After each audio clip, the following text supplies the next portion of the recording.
하루 이틀 밤새서 공부한 적 다들 있으시죠? 과연 사람은 얼마나 안 자고 버틸 수 있을까요? 이걸 직접 실험해본 사람이 있습니다.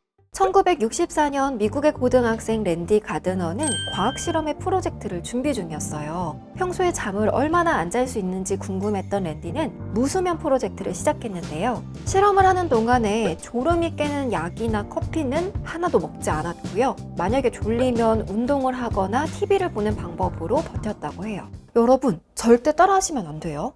실험 첫째 날, 랜디는 컨디션이 생각보다 좋아서 이 정도면 수월하게 프로젝트를 진행할 수 있겠는데 라고 자신만만했다고 합니다. 그런데 둘째 날부터 슬슬 문제가 나타나기 시작했어요. 눈에 초점을 잘 맞추지 못하면서 물체를 식별하는 데 어려움을 겪었고요. 물체를 입체적으로 파악하는 능력도 좀 떨어졌다고 해요. 그리고 3일차부터 랜디는 우울감을 느꼈어요. 또 예전보다 더 예민해졌고요. 별거 아닌 말에도 화를 내면서 감정 기복이 심해졌습니다. 그리고 이때부터는 발음이 점점 부정확해지기 시작했다고 합니다.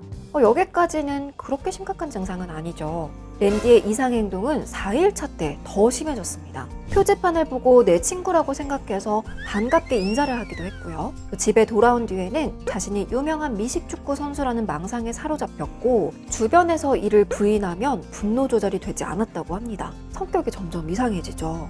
5일차가 되자 랜디의 정신분열 증세는 더욱더 심해졌다고 해요. 방향 감각을 잃었고요. 편집증과 피해망상이 시작됐어요. 또 누군가가 자기를 잡으러 올 거라며 공포에 떨었다고 합니다. 다음날 담당 의사와 상담을 받던 랜디는 자기가 평소에 자주 쓰던 물건의 이름조차 기억하지 못했어요. 그리고 이때부터는 말하는 속도가 상당히 느려졌다고 해요.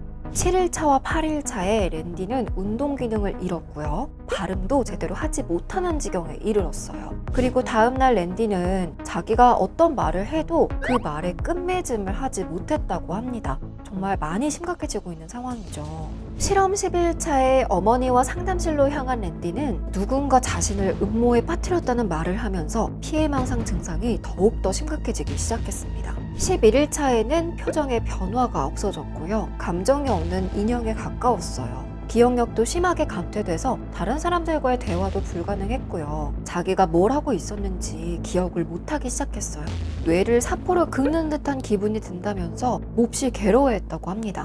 더 이상의 실험은 위험하다는 의료진들의 판단에 따라서 랜디의 실험은 중단됐는데요. 랜디 가드너는 총 254시간 1분, 무려 11일이라는 시간 동안 깨어 있었어요. 실험이 끝남과 동시에 바로 수면에 들어간 랜디는 14시간 넘게 잠을 잤고요. 본래 자신의 수면 리듬을 회복하기까지 일주일이 넘는 시간이 소요됐습니다. 랜디는 이 실험을 통해서 세계에서 가장 오랫동안 잠을 자지 않았던 사람으로 기네스북에 등재됐는데요. 하지만 그의 도전 이후에 실험의 심각성을 느낀 기네스 측은 생명을 해칠 수 있다는 이유로 해당 도전을 더는 받지 않았다고 해요.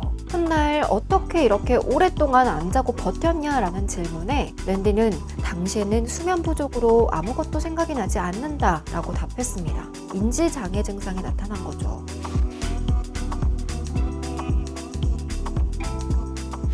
랜디 가드너의 도전은 인간이 잠을 자지 않으면 어떤 일이 발생하는지 낱낱이 보여주는 실험이었는데요. 잠을 자지 않으면 어떻게 되는지 궁금했던 분들, 궁금증이 좀 해결되셨나요? 위 실험에서도 나오듯이 우리를 병들게 하는 불면, 여러분은 평생 이런 불면은 모르게 숙면하시고 꿀잠 주무시길 바랄게요.